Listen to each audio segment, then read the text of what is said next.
ओम शांति।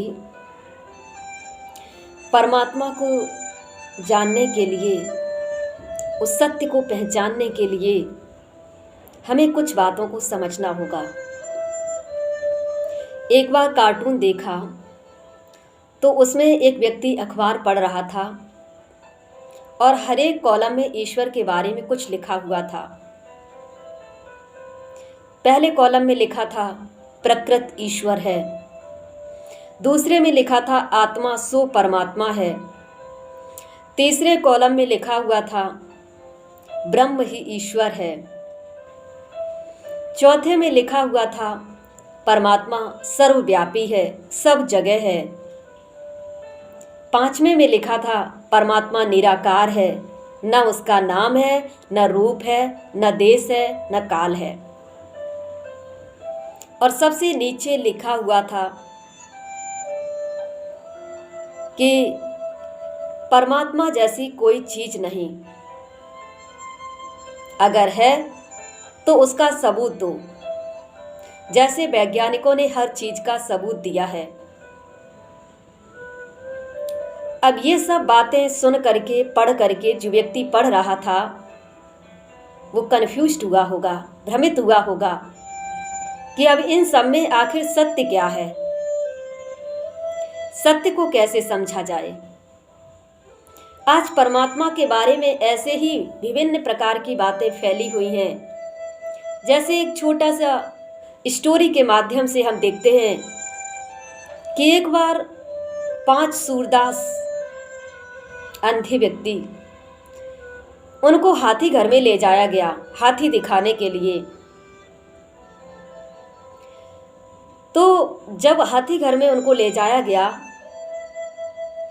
तो एक ने उसके कान पकड़े तो कहा हाथी सूप जैसा है,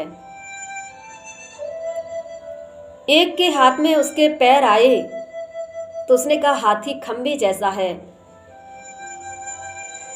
एक के हाथ में उसकी पूंछ आई तो कहा हाथी सांप जैसा है,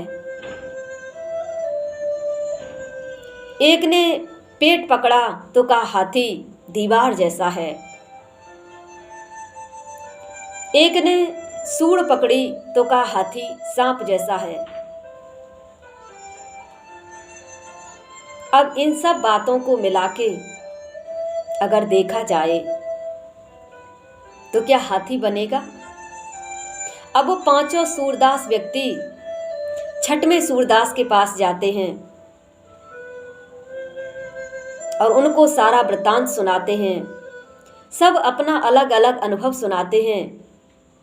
अब 6वां 5 की बातों को सोचकर क्या कहेगा हाथी कैसा है। अब वो 6वां 7वें के पास जाता है और उन 5 की बताई हुई बातों को सुनाता है तो 7वां क्या कहेगा? 7वां कहेगा कि ऐसा कोई हाथी नहीं होता है, ऐसे कई हाथी बनता है। तो जिसको जो समझ में आया वो उसने बोल दिया। ठीक यही कहानी आज परमात्मा के बारे में भी सही साबित होती है। पहले के जमाने में हमारे ऋषि मुनि जो थे, तपस्वी थे, उन्होंने अपने अनुभव से कुछ बताना चाहा, आने वाली आगे की पीढ़ी को कुछ देना चाहा, तो उन्होंने अपना अनुभव जो सुनाया था, परमात्मा के बारे में जो उन्होंने अनुभूति की थी, उसको लेकर के जब उन्होंने सुनाया तो सबने अपने अपने अनुसार ले लिया। इसीलिए परमात्मा जो है उसके बारे में सत्य ज्ञान तक अभी शायद जैसे पहुंचे नहीं। जो सत्य है उस सत्य को शायद अभी तक समझा ही नहीं गया है। उस सत्य को समझने के लिए हम आपको कुछ कसौटी बताते हैं। अगर उस कसौटी पर वो परमात्मा खरा उतरता है तो समझो भगवान है, परमात्मा है। उस कसौटी में 5 बातें हैं। सबसे पहले हम परमात्मा उसको कह सकते हैं जो सर्वधर्म मान्य हो। हम अपनी बात को आप पर जबरदस्ती थोपेंगे नहीं, लेकिन कुछ कसौटी बता रहे जिसके आधार पर आप परमात्मा को समझ सकते हैं। तो सबसे पहले परमात्मा वह है जो सर्वधर्म मान्य हो। परमात्मा किसी एक धर्म का नहीं होता है, चाहे क्रिश्चियन हो, ईसाई हो, बौद्ध हो, सिख हो, हिंदू हो, मुस्लिम हो, किसी भी धर्म वाले को, कोई भी हो, सभी ने उस एक परमात्मा, उस ज्योति को स्वीकार किया है, उस निराकार को स्वीकार किया है। तो परमात्मा वह है जो सर्वधर्म मान्य हो, सभी ने जिसको माना हो। दूसरा परमात्मा वह है जो सर्वोच्च हो। सर्वोच्च का अर्थ होता है जिसके ना कोई माता हो, पिता हो, बंधु, सखा, कोई कुछ भी ना हो, जो स्वयं इस संसार को चलाने वाला हो। तीसरा परमात्मा वह है जो सर्वोपरि है। सर्वोपरि का अर्थ होता है सबसे ऊपर, जिसके ऊपर कोई ना हो, जो सभी धर्म वालों का रचयिता हो। और परमात्मा वो जो सर्वज्ञ हो। सर्वज्ञ का अर्थ होता है सब कुछ जानने वाला, तीनों कालों के बारे में जानने वाला। अब जो जन्म और मरण के चक्र में आता है वो तीनों कालों के बारे में नहीं जान सकता है, क्योंकि जन्म और मरण के चक्र में इंसान ज्ञान भूल जाता है।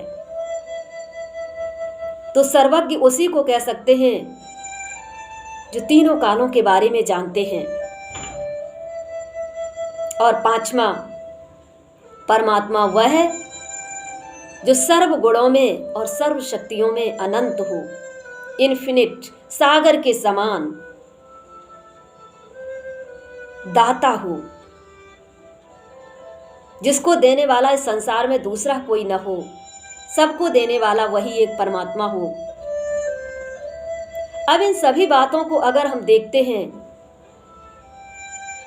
तो ये किसी देवी और देवताओं के साथ या किसी के साथ अगर हम इन बातों को फिट करते हैं तो शायद हमें पता चलेगा कि परमात्मा कौन है। परमात्मा जो सर्वोच्च शक्ति है, उनको इन 5 बातों के माध्यम से हम समझ सकते हैं। ये परमात्मा को परखने की एक कसौटी है। इस कसौटी के माध्यम से हम उस सत्य स्वरूप परमात्मा तक पहुंच सकते हैं। तो हम आपको अगली वीडियो में उस परमात्मा का सत्य स्वरूप क्या है, कौन है परमात्मा, उसके बारे में चर्चा करते हैं। ओम शांति।